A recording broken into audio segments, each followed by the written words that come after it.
Hi everybody, Deuce the Wild One back at you with another one again. Today we're going to talk a little bit about the custom culture scene. What is the custom culture scene? This is a modern day thing. It's been going on since the 80s and 90s, kind of since the 40s and the 50s when the greasers originally started. And how are our greasers connected to this custom culture scene? And what is the custom culture scene? Well, I'm going to tell you what the custom culture scene is all about. You see, a lot of the stuff that greasers are into in today's world was around before your stereotypical 1950s. They weren't even called greasers back then, but for argument's sake, your stereotypical greaser from back in the 50s, actually late 40s is when we started. How does all this stuff make connection with greasers? Well, I'm going to tell you how it made connection with greasers.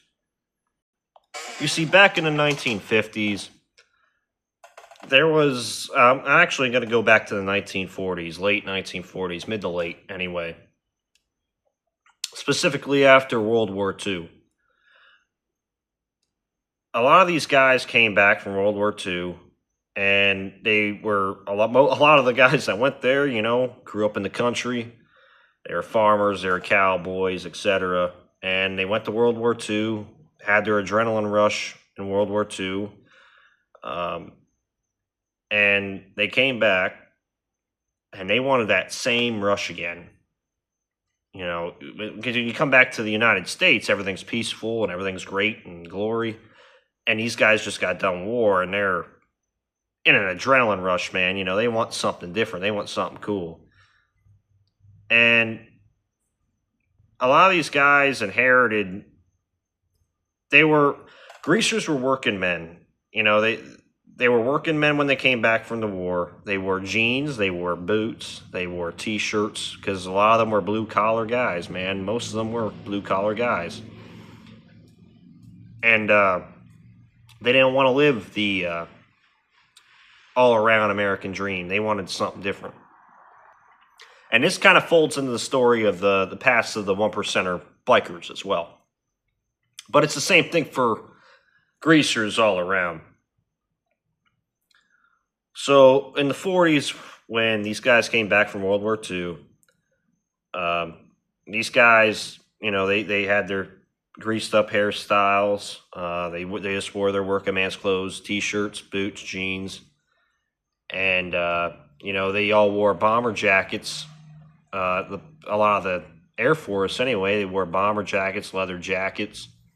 And you had dispatch riders that wore the black leather motorcycle jackets and the engineer boots. And you had, all these different positions in the military. And they all wore that stuff, and they all got into riding motorcycles and entertaining the other guys. A lot of the guys that went over to World War II were hot rodders prior to the war. And they went over and they were building hot rods, or they were working on planes, and they were learning a lot of stuff about mechanical stuff, and they were reading this stuff in magazines about hot rodding. And they're like, man, when I get back from the war, I want to be a hot rodder. Alex Exidius even said that himself, founder of SoCal Speed Shop. And so these guys came back, and what I'm trying to touch on here is, how are greasers connected to hot rod culture? How are greasers connected to biker culture? How are greasers connected to, rock and roll and just being rebels? Going back to the adrenaline rush. This is stuff that they learned in the war. This is stuff that they wanted to have that same rush when they came back, as I said. So you watch the 1953 movie, The Wild One. This was based off of Hollister, California, an incident that happened back in the late 40s. All the guys were World War II veterans, most of them anyway, that came back from the war. And they took over Hollister, California. And they were bikers, and there was a club called the Booze Fighters there. Early HA was there, Hell's Angels, and a couple other clubs were there. Bootleg Bastards. No, not the Bootleg Bastards. I think that's another club, but the Pooh Bobs, Poor Bastards of Purdue, which a lot of the members became Hell's Angels, etc. And so that movie was based off of Hollister, California, and that's a big, well-known greaser movie. As we hey, all the guys look like greasers. They're wearing engineer boots, cuffed up jeans, leather jackets, you name it. You know, greased hair, bike caps, whatever they were wearing. And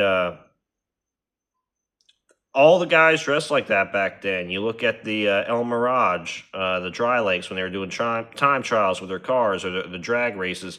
All the guys wear white tees, engineer boots, you know, cuff jeans, you know, jelly roll like I got or pompadours, whatever.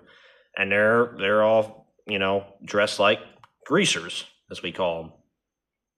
And then you got the rockabilly guys, Elvis, you know, Johnny Powers, Johnny Burnett, Johnny Cash, you know, all those guys, you know, that's all within the greaser culture because that's what those guys listen to.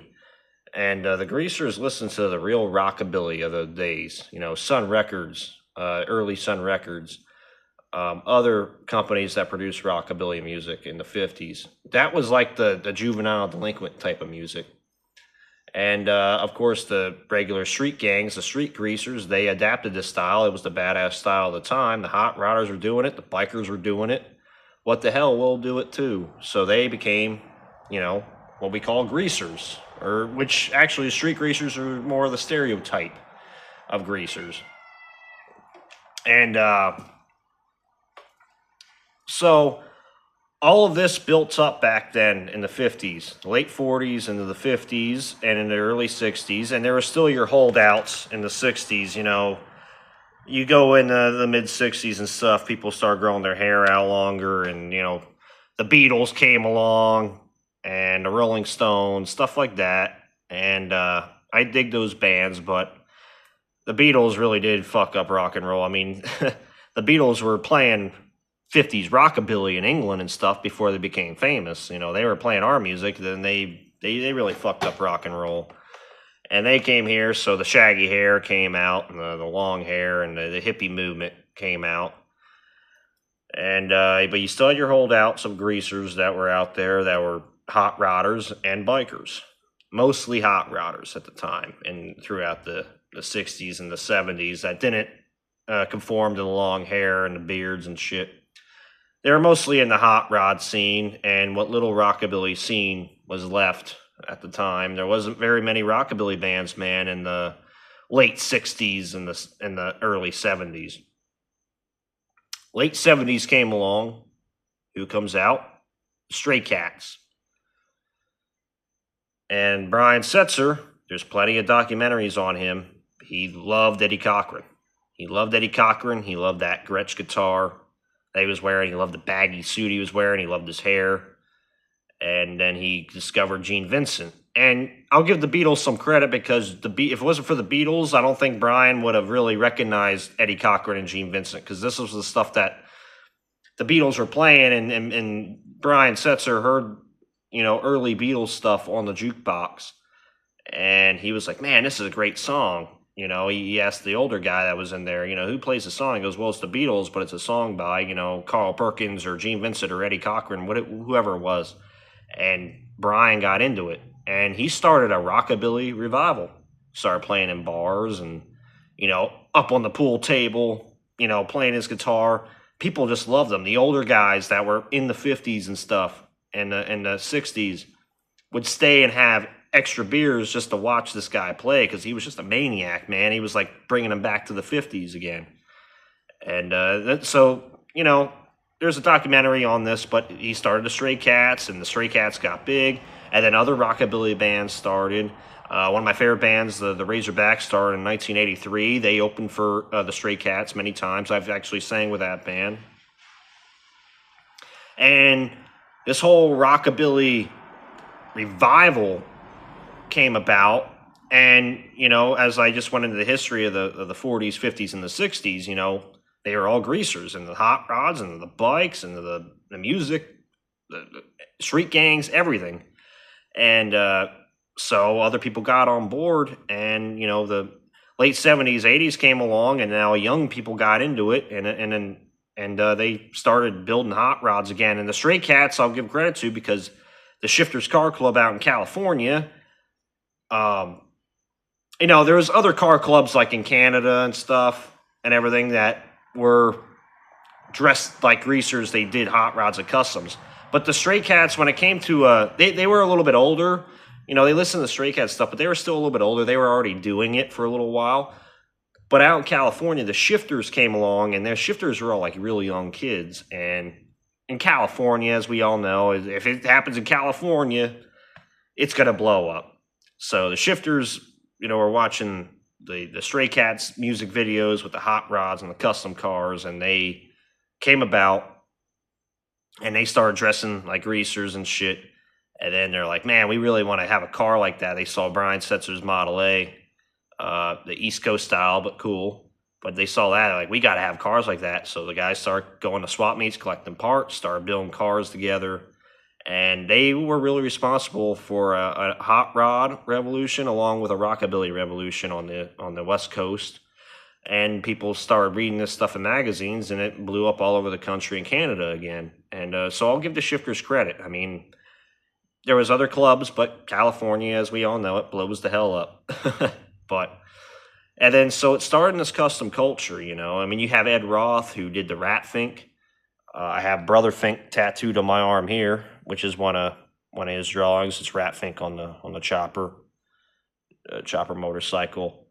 And then Ed Roth had mostly to do with the custom culture. You look up Ed Roth, he does the explaining to you for yourself. He was actually the guy who he had a lot to do with the logos on shirts, plain white T-shirts like the one I'm wearing now. Now it has a logo on it, Speed Shop logo. He had a lot to do with it, because he was doing back in the early '60s, he was spray painting his monster characters, his weirdo characters on these plain white T-shirts. Because, I mean, white T-shirts were basically underwear back in the day. There's actually a really good video that I recommend y'all called Tales of the Rat Fink that you ought to get, and it'll teach you the history of this on there. And Ed Roth had a lot to do with logos on shirts and a lot of the neo-rockabilly movement and stuff. So, yeah, that's how all this stuff is in connection with each other, because all these guys, most of them came back from the war, and it was a big popular thing with the hot rodders and the bikers and the music and everything else. And everybody, that was just a cool thing. Elvis with the great big pompadour, perfect pompadour, and then you'd see him on pictures of his motorcycle, with the leather jacket and the whole deal. That was like the cool thing at the time. And all the cool hot rodders, all the cool bikers were doing it. So that was like the outlaw rebel thing to do. And then, of course, I can't leave James Dean out of it. 1955, especially Rebel Without a Cause came out. And then guys really got into it. Late 50s was huge for this style, because people were recognizing the hot rod culture and the custom car culture, along with the greaser juvenile delinquent culture, and they all put it into Rebel Without a Cause all at once. And that really set it off, man. That Rebel Without a Cause movie, one of my favorite movies, by the way. But that's a little bit of how, it's amazing how our style, out of all the other styles, we kind of started the rebel movement. I mean, punk rockers are cool. I go to many punk rock shows and thrash metal shows and stuff, and I know a lot of them guys real down-to-earth cats, but if it wasn't for the greasers and the rockabilly movement, none of this shit would be existent. Like, we're the ones that started wearing the leather jackets. We're the ones that started wearing jeans, boots, or sneakers, and having different hairstyles than everybody else. And we're the ones that started that. And I don't think people understand that. Your average city boy, gangster on the street, downtown Philadelphia, wearing his jeans and his T-shirt and shit. I don't want to mention gang names or anything, but your average gang, a lot of that shit had to do with greasers. A lot of that shit started with greasers back in the day, and that non-conformity attitude that we had. And so a little bit about the history, a little bit about custom culture and why the hot rods, customs, and all that fits in with this culture. It has a lot to do with it, guys. And we were not called greasers back in the day. We were just, as I said in a previous video, punks, thugs, whatever. We weren't considered greasers. Greasers was specifically a Mexican guy greasing wagon wheels. And if you saw an average Mexican guy out there greasing something, you don't want to say, "You freaking greaser," you'll get your ass kicked. I don't take offense to that. But if you saw a guy that looked like me, who's a Mexican guy, that's a different story. But anyway, guys, I'm going to be out of here, man. And keep it rockabilly. And love you all. Thank you for supporting me. Keep it coming. Keep it coming, guys. We're going to keep this channel going. Now that it's taken more legit, this channel is really going to grow, and you guys are going to love it. Peace out.